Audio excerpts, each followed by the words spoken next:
Hello everyone. सो एक बहुत basic question जो बार बार मुझसे पूछते हैं लोग कि सर एक प्राइवेट लिमिटेड कंपनी को बनाने में क्या डॉक्यूमेंटेशन, क्या पेपर्स चाहिए होते हैं और कितना खर्च आता है एक प्राइवेट लिमिटेड कंपनी को बनाने के लिए। और तीसरा और बहुत ही अच्छा क्वेश्चन कि क्या ये पॉसिबल है कि मैं खुद YouTube वीडियोस देख करके, बहुत सारे गूगल पेपर्स पेजेस पढ़ के, बिना किसी प्रोफेशनल की हेल्प लिए खुद ही अपनी प्राइवेट लिमिटेड फर्म का रजिस्ट्रेशन कर लूं। आज के इस वीडियो में इन्हीं 3 क्वेश्चंस को हम आंसर करेंगे। बट इससे पहले कि मैं आपको पेपर वर्क और कॉस्ट के बारे में बताऊं, आई बिलीव कि आपको डेफिनेटली आइडिया होगा कि आपके बिजनेस के लिए सबसे बेस्ट एंटिटी कौन सी है। क्या वो पार्टनरशिप फर्म है, प्रोप्राइटरशिप फर्म है, प्राइवेट लिमिटेड कंपनी है या ओपीसी है। अगर आपको इन चारों एंटिटीज को लेकर के कोई डाउट है, कुछ समझना चाहते हैं और आप ये श्योर होना चाहते हैं कि आपके बिजनेस के लिए बेस्ट एंटिटी कौन सी है, तो आई वुड रिक्वेस्ट कि आप ये डिस्क्रिप्शन में जो मेरे वीडियो इसे देखें और आप समझें कि आपके बिजनेस के लिए सबसे बेस्ट एंटिटी कौन सी है। फॉर नाउ अज्यूमिंग कि आपको अंडरस्टैंडिंग है कि आपके बिजनेस के लिए सबसे बेस्ट एंटिटी कौन सी है, सो प्राइवेट लिमिटेड कंपनी के रिगार्ड में हम आज बात करेंगे। सो पहला क्वेश्चन कि क्या क्या डॉक्यूमेंट्स रिक्वायर्ड होते हैं। सो पहली चीज रिक्वायर्ड होती है 2 डायरेक्टर्स। एक आप खुद हो सकते हैं, दूसरा आपका बिजनेस पार्टनर हो सकता है। अगर आपका कोई बिजनेस पार्टनर नहीं है तो आप अपने फैमिली मेंबर्स को एज अ डायरेक्टर अपॉइंट कर सकते हैं। वो आपके मदर, फादर, ब्रदर, वाइफ कोई भी हो सकता है। और जरूरी नहीं कि वो लोग डेली आपके बिजनेस में पार्टिसिपेट करें, एंगेज रहें। ऑन पेपर्स उनको डायरेक्टर से अपॉइंट कर सकते हैं, बट एक्टिवली पार्टिसिपेट करना उनका जरूरी नहीं होता है। डायरेक्टर्स के अलावा आपको अपनी कंपनी के लिए एक एड्रेस प्रूफ, एक रजिस्टर्ड ऑफिस का होना जरूरी है। सो एक क्वेश्चन और लोगों के दिमाग में आता है कि क्या ये पॉसिबल है कि मैं अपनी प्राइवेट लिमिटेड कंपनी के लिए अपने रेजिडेंशियल एड्रेस का यूज कर सकूं, यानी जिस घर में मैं रहता हूं उसी घर के एड्रेस को मैं अपनी कंपनी के लिए एड्रेस भी बताऊं। आंसर है यस। आप अपने रेजिडेंशियल एड्रेस को अपनी कंपनी का रजिस्टर्ड ऑफिस दिखा सकते हैं, इवन दो अगर वो रेजिडेंशियल प्रॉपर्टी आपकी रेंटल है, यानी किराए के मकान पे रहते हैं, तो भी आप रेंट एग्रीमेंट्स को एज अ प्रूफ सबमिट कर सकते हैं। अगर आप वो प्रॉपर्टी ओन करते हैं तो आपको प्रॉपर्टी के पेपर्स लगाने होंगे। अगर आप किसी सोसाइटी में रहते हैं तो ऐसे सिचुएशन में आपको सोसाइटी का एनओसी भी लगाना होगा, क्योंकि रेजिडेंशियल प्रॉपर्टी का कमर्शियल यूज हो रहा होता है ऐसे सिचुएशंस में।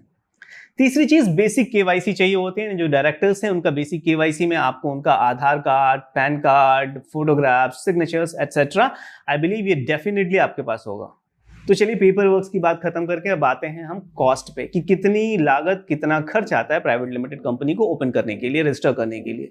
सो 2 कैटेगरीज के खर्चे हैं। एक वो फिक्स एक्सपेंडिचर जो कि होना ही होना है। सो पहला खर्चा होता है कि आपको अपनी कंपनी का नेम सिक्योर करना होता है, कि आप जिस नाम से अपनी कंपनी को रजिस्टर करना चाहते हैं वो नाम किसी और कंपनी का ऑलरेडी रजिस्टर्ड नहीं है। तो इसके लिए आपको 1000 रुपीज की पेमेंट एमसीए को करनी होती है RUN फॉर्म के लिए, जिससे आप ये श्योर करते हैं कि आप जो नाम प्रपोज कर रहे हैं उस नाम की कंपनी ऑलरेडी एग्जिस्टेंस में नहीं है, रजिस्टर्ड नहीं है। सो आप 2 नाम प्रपोज कर सकते हैं। इन केस आपने जो नाम प्रपोज किया उस नाम की ऑलरेडी कोई कंपनी है तो आपको फिर से अप्लाई करना पड़ता है। सो ये तो एक्सपेंडिचर था नेम सिक्योर करने के लिए। एमसीए को सेंट्रल गवर्नमेंट में ये फीस की पेमेंट हो जाती है। इसके अलावा स्टेट गवर्नमेंट को भी आपको स्टैंप ड्यूटी के नाम पे पेमेंट करनी पड़ती है। और ये जो स्टेट को जो पेमेंट होती है ये स्टेट टू स्टेट वेरी करती है, यानी कुछ स्टेट्स में बहुत नॉमिनल स्टैंप ड्यूटी है, कुछ स्टेट्स में बहुत ज्यादा है। ये जो स्टेट गवर्नमेंट को पेमेंट की जाती है ये memorandum of association, article of association और स्पाइस फॉर्म के लिए पे की जाती है। अब फॉर एग्जांपल मैं बताऊं कि दिल्ली में अगर आप किसी कंपनी का रजिस्ट्रेशन कराना चाहते हैं तो दिल्ली गवर्नमेंट को आपको 360 रुपए की स्टैंप ड्यूटी की पेमेंट करनी होगी। हरियाणा में ये कॉस्ट 135 रुपए है।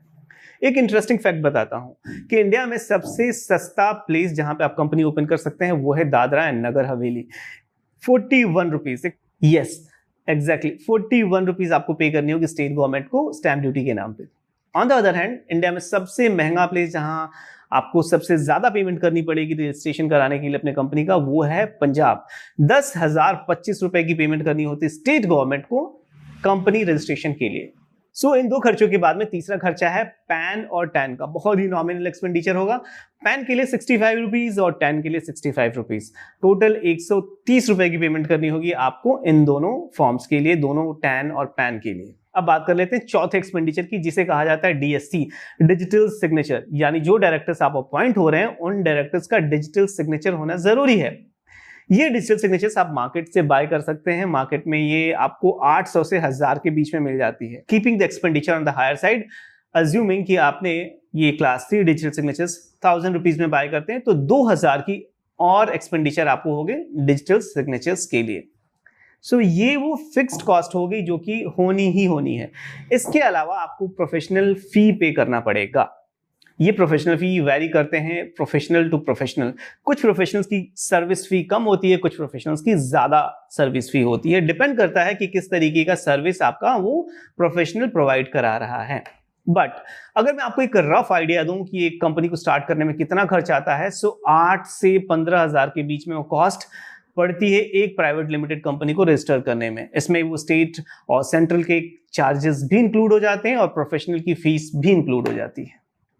अब बात कर लेते हैं सबसे लास्ट वाले पॉइंट की कि क्या ये पॉसिबल है कि मैं खुद बिना किसी प्रोफेशनल की हेल्प लिए खुद एक प्राइवेट लिमिटेड कंपनी रजिस्टर कर सकता हूं। जैसे कि मैं अपना आईटीआर फाइल खुद कर लेता हूं, जीएसटी का रजिस्ट्रेशन, एमएसएमई का रजिस्ट्रेशन मैं खुद कर लेता हूं यूट्यूब वीडियोस देख करके। तो क्या ये पॉसिबल है कि मैं प्राइवेट लिमिटेड कंपनी का भी रजिस्ट्रेशन खुद कर लूं? आंसर है नहीं। इसके दो रीजन है। पहला रीजन तो ये कि गवर्नमेंट की रिक्वायरमेंट है। यस, गवर्नमेंट की रिक्वायरमेंट है कि जो फॉर्म आप एमसीए में सबमिट कर रहे हैं उसे सीएसीएस से अटेस्ट होना जरूरी है। सो अनलेस एंड अनटिल कि आप खुद सीएसीएस या लॉयर हैं, सो आपको किसी न किसी प्रोफेशनल की हेल्प लेनी ही पड़ेगी। दूसरा रीजन ये कि कई बार लोग खुद तो शुरुआत कर देते हैं, कुछ फी भी पे कर देते हैं, गवर्नमेंट के जो चार्जेस हैं उनको पे कर देते हैं और प्रोसेस इनिशिएट कर देते हैं और बाद में जाके स्टक हो जाते हैं। क्यों? क्योंकि कंपनीज फॉर्मेशन का जो प्रोसेस है वो बहुत कॉम्प्लेक्स है। आपके पास अगर स्पेशलाइज स्किल नहीं है तो आप इसमें उलझ जाएंगे, अटक जाएंगे। और ऐसे सिचुएशन में होता क्या है कि जो आपने फीस पे की होती है वो फॉरफिट हो जाती है और अगेन आपको किसी प्रोफेशनल के पास जाना पड़ता है और फिर से एक फ्रेश स्टार्ट करना पड़ता है। तो वो फी जो आपने खुद अपनी एनालिसिस, अपने अंडरस्टैंडिंग के बेसिस पे करी थी वो फॉरफिट हो गई और वो आपके लिए एक एडिशनल खर्चा है। सो इस खर्चे को आप अवॉइड करें, स्ट्रेट अवे किसी प्रोफेशनल की हेल्प ले लें, वो ज्यादा इकोनॉमिकल होगा। So I believe I answered all the 3 questions. Company formation, income tax या फिनांस से जुड़े आपके कोई क्वेश्चन, क्वेरी हो तो आप डेफिनेटली हमें कनेक्ट कर सकते हैं। We would be happy to help you.